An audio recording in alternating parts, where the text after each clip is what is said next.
rock and roll.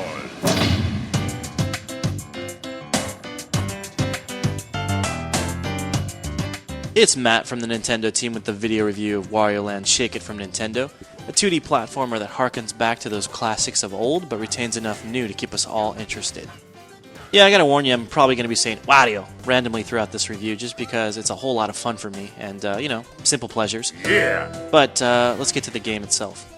Like I said, this is a 2D platformer, so if you hate the third dimension or just, can't stand all this newfangled 3D technology, you'll be happy to know there's not a polygon to be found here. This is beautiful, hand-drawn animation, and it looks stunning. Wario! You're going to see some of that stunning animation from the get-go and a beautiful hand-drawn cinema that opens the game and tells the storyline to follow. And really, it's a flimsy, fluffy storyline typical of Nintendo's products. Doesn't make a whole lot of sense, but it powers the platforming to come. The Shake dimension has been invaded by the Shake King, and he's stolen away with the Queen and the bottomless coin sack. Now, Wario himself doesn't care much about the Queen, but he is very, very intrigued by that bottomless coin sack, always out for treasure, and so he joins the quest to get that. That crazy Wario. Wario. Obviously, this is not a game about storylines, it's a game about sweet old-school platforming, and that is in plentiful supply. There's a great variety of levels. First of all, you've got 5 worlds, each with several levels, and they all have different themes. So you've got everything from an ice world to a lava world.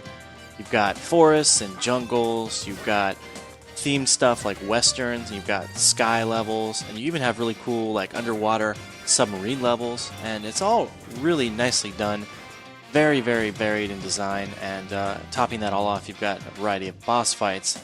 Some of which start out a bit easy, but as you get to the 3rd or 4th boss, it's going to ramp up considerably.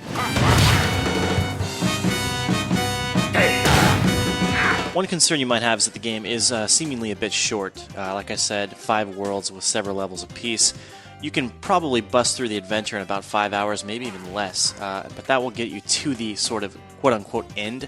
Doesn't mean you've really completed the game. And that's because you can come back to any of the stages at any time, and there are secondary missions to partake in.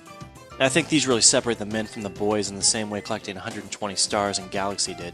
You'll have to do everything from collecting a certain amount of coins, to jumping on the tops of enemies' heads consecutively, to finishing a level without being hit, or even in some underwater levels without breaking your submarine. So if you're a true completionist, you're going to get a lot more replay value out of this game than you would if you're just trying to get to the end. In fact, I'd be shocked if you didn't double your playtime. Wario? So the game's got good variety, but it's also got amazing controls, and by that I mean really intuitive and uncomplicated, but also very tight, very responsive. Seriously, 5 minutes with it, you're going to remember why you loved playing so many of those old school platformers growing up. Simply put, it's just a whole lot of fun. What I really like about this game is that it is refreshingly linear, and it makes no excuses about it. Beyond the Wii Remote Shake feature, you just waggle your controller for a special move. There are no gimmicks. No crazy unnecessary bullet time, and no wide open world where you can go anywhere.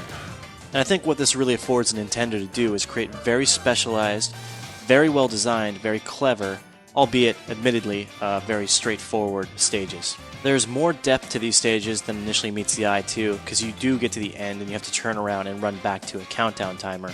And as you're doing that, you're going to discover new routes and new hidden treasure that you can only get on your way back. So it really feels like a Nintendo title in that it really kind of feels initially simple, but the more you play it, the more you get beyond that first glance and find all that hidden depth. Of course, that being noted, it's not a perfect platformer. Like I said, it is very straightforward, and in many ways it feels like this has all been done before, probably because it has.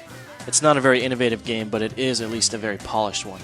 Well, mostly polished. You may have noticed here on the left and right sides that the title's not really running in full, true widescreen. Instead, you're going to see some icons on the left and right sidebars, but all the gameplay is preserved and constrained to a 4x3 mode. Yeah, the snob in me, I've been nitpicking this one for a while, and I continue to nitpick it because I think Nintendo sets a precedent for third parties, and when its own games don't run in true widescreen, well, it's not setting a very good precedent. Alright, so even with the game running in crap-o-vision, I can't ignore that it's some beautiful, truly gorgeous hand-drawn animation. More importantly, though, this is a truly fun, absolutely engaging 2D platformer that harkens back, like I keep saying, to those old days. And I think if you grew up with games like this, you're going to love this one too. For our full written review, check out IGN.com. Or you can also check out Wario.